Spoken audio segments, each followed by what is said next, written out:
case. And so when we're talking about redistricting, and I know guys, I know you've heard people talk about census and redistricting and voting rights and ways that speak to our civic duties and the responsibilities that we have for democracy. And yeah, all that matters. All that matters. I'm not, all this is all important. That all matters.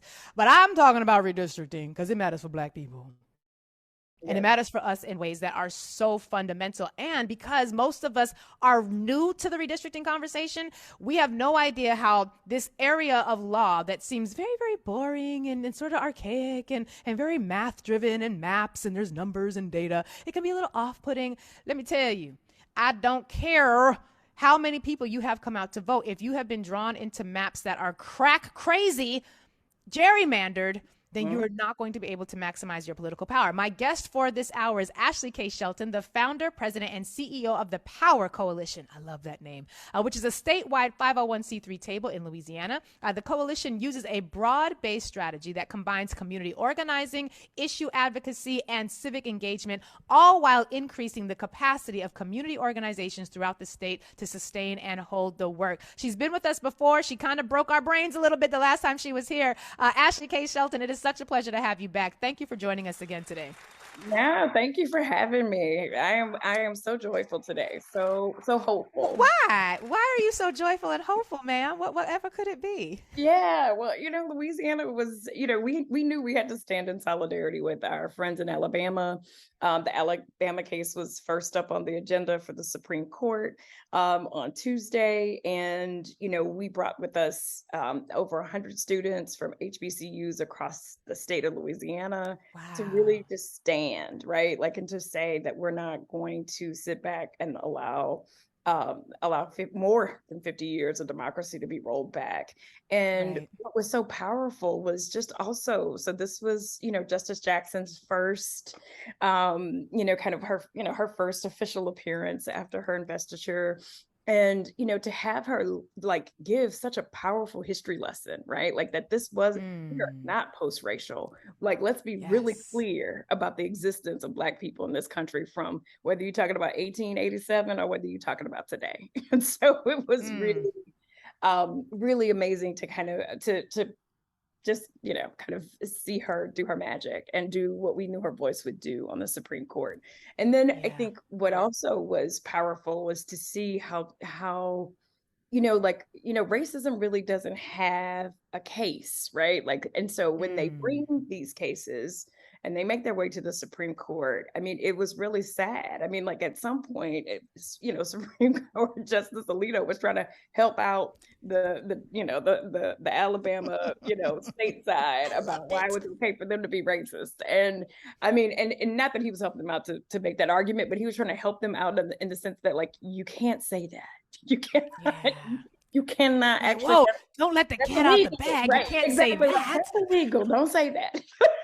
So it was just a powerful day. And I think that, what I walked away from that, yesterday feeling hopeful because even though, like there was nothing that was said in these oral arguments that leads me to believe that this, section 2 of the voting rights is will be gutted or Right. worst case Right. narrowed, but there was nothing powerful about the defense that they put up against the claims of Evan Milligan and so many other plaintiffs in Alabama. And so just powerful day. Mm.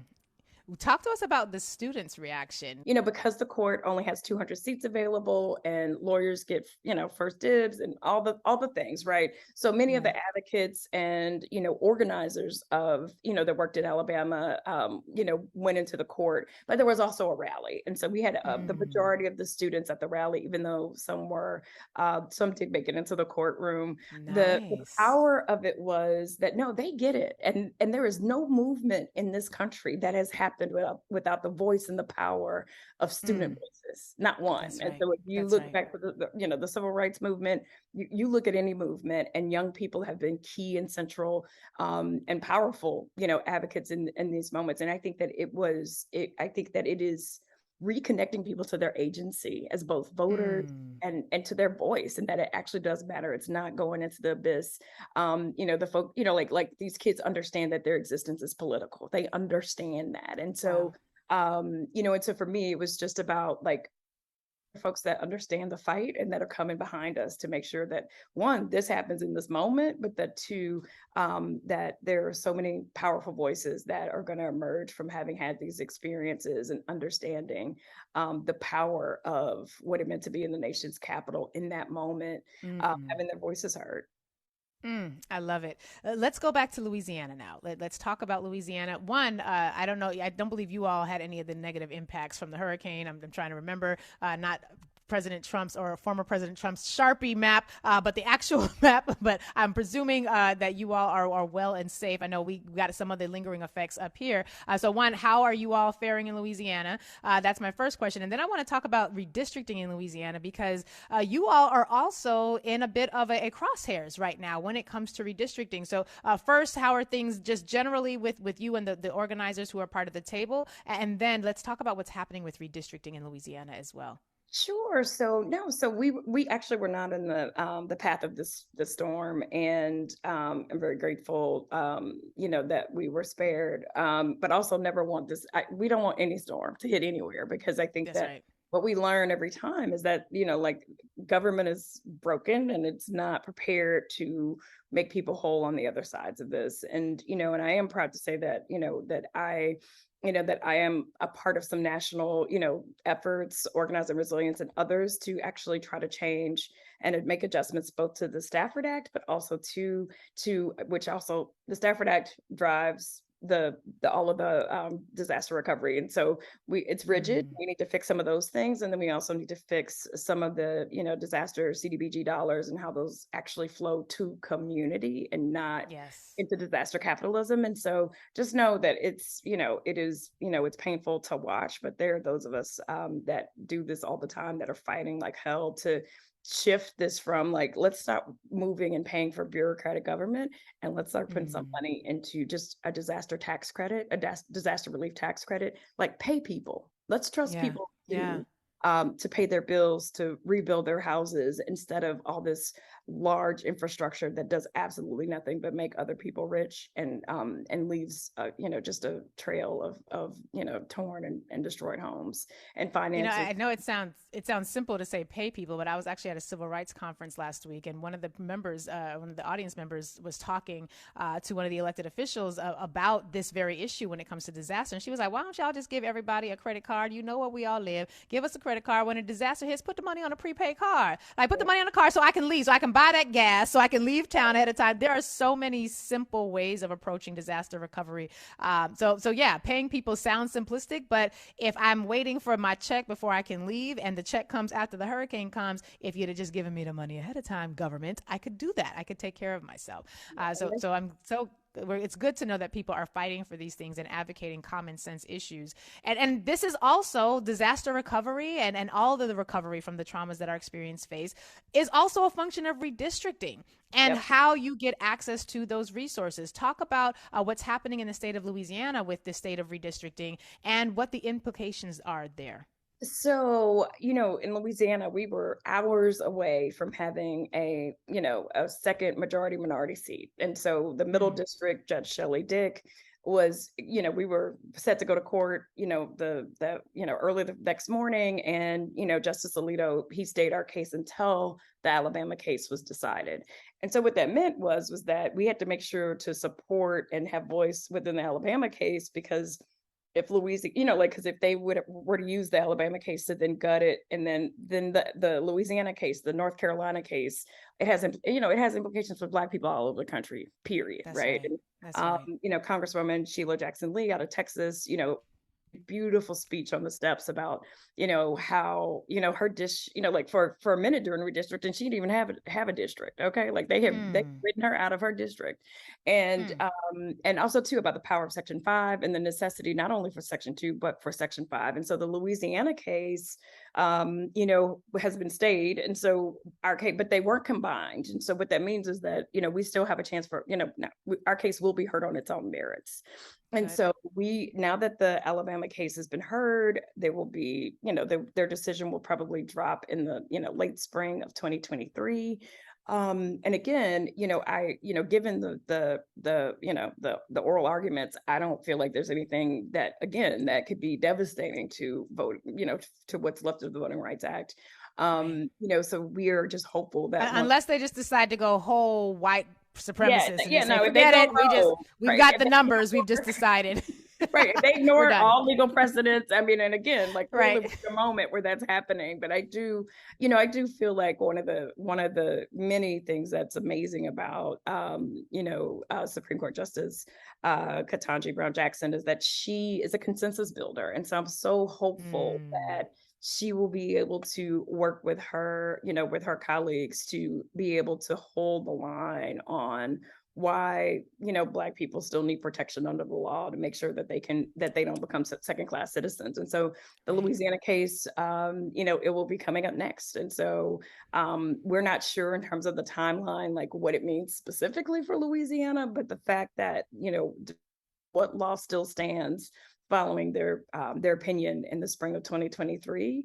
Again, I keep walking in my faith and my reality that nobody thought Louisiana or Alabama or North Carolina would get here, and we are all here with a Right. beautiful, powerful record that was built by the people of our states, that were built by community and organizers, and we are here in this moment, and we are fighting. And so so it is my hope that the next time I talk to you, I'm talking about what's the steps for implementing our second majority minority district. And we are already doing work in that which is Congressional District 5, depending on how you want to draw the maps. But in most of the models, right? Like we know that Congressional District 5 is the most poised to be the second majority minority district.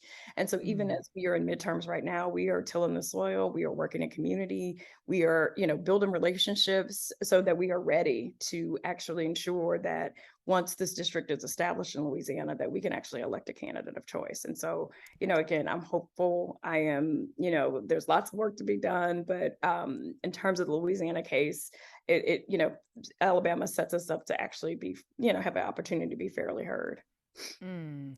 You've mentioned a few phrases that I want to make sure the audience is clear about, because my goal, if I do my job right on these airwaves, this will be the last redistricting cycle where our audience is kind of fuzzy on it, right? This will be the last conversation. It'll be the last redistricting cycle where Black people who listen to Urban View are kind of like, I'm not redistricting. I'm tuning out.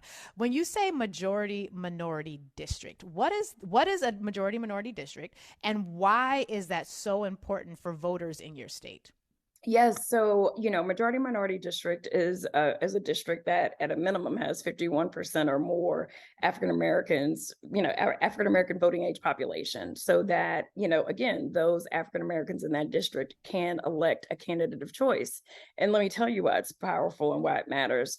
If you look at the current delegation in Louisiana, we have one majority minority seat that is led by Congressman Troy Carter. So Mm, when you look at every vote that matters to Black people, he was the only one that voted for the infrastructure bill. So we're the second poorest state in the wow. country. And I don't know if you've ever driven on the street in New Orleans. We need more infrastructure than anybody. So Mm, like that, yes, it's indeed. absurd that our delegation would not support that. It matters because when you go back and look at all the votes, right, over the last year, our delegation voted against everything that was in the interest of Black people, actually in the Mm, interest of many of their own constituents, Black and white people. But the right. the reality is that having another Black voice, or or a candidate of choice that doesn't even have to be Black, right? Like, but a candidate That's of right. choosing that will do the work of and fulfill the need and vote in the ways that it matters to Black and brown communities is powerful. And so even in our organizing work, all of the people that have, thousands of people have participated in this process. It is wonky, but one thing that Black folks clearly understood was that one, that they were already setting this up to not be a fair and equitable process, and they knew they deserved a second majority minority seat. And Mm, so, and they knew that even if they didn't live in that new district, it still matters that when you look at the 6 votes that come out of Louisiana, that 2 of them will care about the issues that are important to Black and brown communities throughout the state of Louisiana. And so that's why majority minority matters. People want to make, they keep talking about continuity of leadership. are a couple of terms that they like to use. A district, a 51 or 52% district not performing.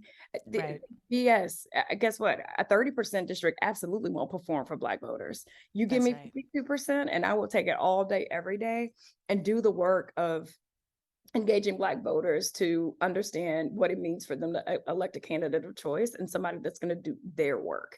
And this new district, like I said, there are many ways that can be reconfigured, but if the new district, think about this. Congressional District 5 includes the Delta, which is, predominantly African American and still one of the poorest places in our country, in our nation.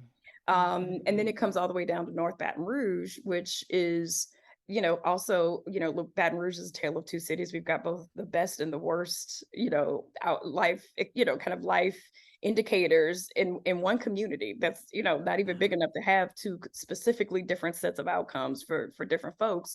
But North Baton Rouge, of course, is African American. And so being able to prioritize within a district to, two large communities of Black folks that have been afterthoughts in the districts that they currently fall in. And so so that's why it matters. That's why it's so, powerful, because this is about who gets money. This is about who gets prioritized. This is about who, who is being centered in the decision making. This also too, here's the other thing. We've seen so many votes come down to two votes, 3 votes. So when you have another majority minority seat, that's one more vote, in hope, right? That will be supporting legislation that matters to Black folks. The other thing I'll tell, folks, that this is another thing that's super important, redistricting, the John Lewis, voting rights legislation that he, put forth before he died, is so powerful and necessary. And so one of the things is, no matter what the Supreme Court does, right, only answer to it is Congress. And so we may not be able to get exactly where we want to get with this current body that gets elected in these midterms in November. But to me, my goal is to work with everybody in this country to say, like, hey guys, whoever the next body is in 2024, if you are not willing to codify the John Lewis voting rights legislation into law, like, that's my only question for you, right? Like, this is about codifying things into law so that I'm not fighting this for the rest of my life, right? Like, so that, that all the people that fought and died in the civil rights movement, we're here, 56, 7 years later, having the exact same conversation, with a pretend narrative that we're post-racial. And it's like, no, we're more racially polarized than we've ever been. And also the hopelessness in our communities has grown and been felt more deeply than it ever has been, given the impacts of COVID and so many other things. And, and the disparate, like the ridiculousness to me of how we're going to talk about the high crime, but we will never address the fact that, like, Black folks lost the most in COVID, the most jobs, Black women specifically, also all the ARPA money that came down from the federal government to make people whole just went to fill holes in city and state budgets. It never went to the people. And even as we are fighting, because that second tranche is coming down or has come down, and we're fighting at the local and the state level to try to push as much of that to community as possible, the realities is that there's a narrative that we have high crime, but not a narrative that we have totally forsaken the people of this country, because it's not just Black folks, it's white folks too. And we have to do the work of reprioritizing and understanding that it's okay to give people money. We did it with PPP, we did it with the child tax credit, and we have to stop pretending that business is a person or the only people that matter, right? Like, people actually matter. And I was just like, and when we're hurting, like, we're gonna do what's right for our families. Like, I don't think people are, and again, it doesn't even matter what people do with the money. Like, we have to stop legislating how people move, live, think, and the decisions they make. They will bear the fruit of those decisions regardless of what they are, right? And so for me, that's there's so much on the line, and there's both power on the line, which is the name of the Alabama campaign. And I think it's so perfect, because that when you think about redistricting, that's all you have to think about. Power is on the line. Power is in the lines. And you better make sure you're in a district where the lines allow you to elect candidates of choice at every level of government, because the closer the office is to where you live, so your mayor, your city council members, your school board members, they're more directly impacting your life more than, it used to not be that the federal government would be so painfully impacting our lives, but you know, the further you get away from where your zip code is in terms of elected officials, you know, like the less that, you know, like the less some of those things impact you. And so you got to care both at the local level and, you know, and at the, you know, state and federal levels of government, because these lines will determine whether or not you have voice and power or not. And there were lines that we're stuck with until the next cycle. So this is a 10-year effort at least. You know, we had a situation in New York City with our Redistricting Commission, and one of the lines of argument in one of the maps that they had put out suggested that Staten Island should have 3 wholly contained districts. Now, if you know New York City, you know that one, Staten Island doesn't have the population to sustain 3 districts on its own. Staten Island is also one of the widest portions of New York City. They have some of the most exclusionary policies, which make it very difficult for non-white people to get established there. And so, you know, the concern we had as advocates was, wait a minute, you're going to have one of the least populated portions of the city get an extra district, 3 districts with just for themselves, but which basically rewards them for being exclusionary, rewards them for not having housing policies that are accommodating to people from different communities. And, you know, their advocates had to push back against that. And thankfully, you know, I'm keeping hope alive. And the maps ain't adopted yet. They haven't been sent over to the city council as yet. But when you say the power is in the lines, that really matters, because that extra seat for this community that doesn't deserve it based on population nor their participatory engagement with the rest of these, who are the least of these, really does help to either entrench further racial stratification of power or help to determine with equitably drawn lines whether or not we all get equitable access. One of the things that you mentioned was that the advocates built a record. You said we have this beautiful record that, and for those of you following along, the record, the legal record, is all the Supreme Court can really look to. They're not going to bring in a whole bunch of witnesses. They're not going to have Mr. Milligan come in and talk about, you know, his experience as an organizer. All they're looking at is the legal record, the court record that is in front of them. Talk with us about what it means for people on the ground in Louisiana to play a role in helping to shape what these cases actually look like, particularly through the vein of how you all are approaching it with the Power Coalition. Yes, no, I mean, I think that it's, you know, I think it's the magic, right? Like that's what's so powerful about is that, like, you know, I think a couple of things. One is that nobody wanted to tell the organizing story that was redistricting in Louisiana or many states where there was lots of community action and voice.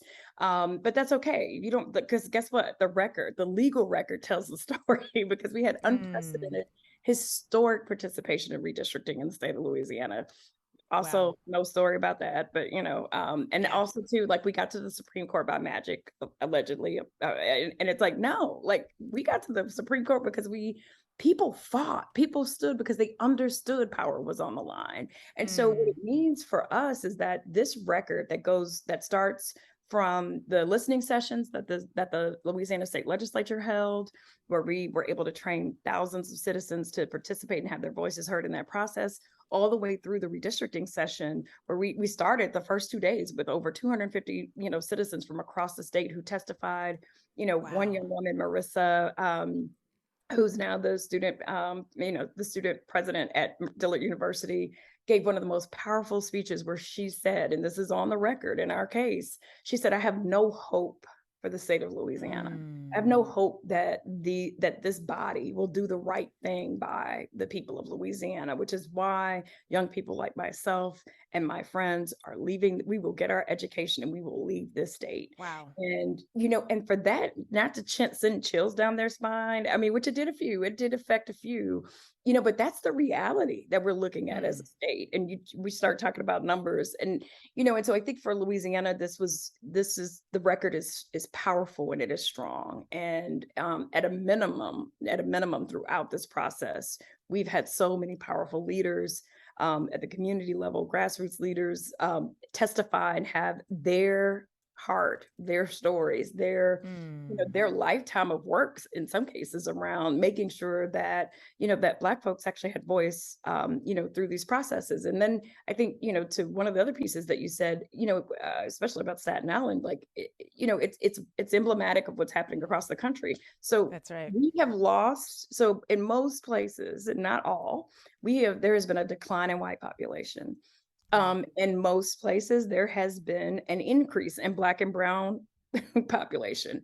And Yep. in almost every case, or no, in most cases, we have lost Black and brown power. So, I mean, the math is not mathing. And so so I think the that math ain't mathing and the maps ain't mapping. exactly, it ain't none of it's working. Exactly. Come on. Okay. Right. No, exactly. And so I think that for, for Louisiana, as we go into, our, like as we wait for, our case to be heard, we stand strong, right? And and very similarly to to Alabama, there is like our record is solid. Our legal record of what was said, what is felt by the majority of people in this state is on the record. And through the court cases that led us to the Supreme Court, there is no argument except there were no experts that actually did the work of trying to understand why they could legitimately say they did this other than their lawyers said it's okay. And so for Louisiana, I'm looking forward to the day that as a plaintiff in our case that I get to both stand and sit before the Supreme Court and and hear Supreme Court Justice Jackson say again that these cases are connected.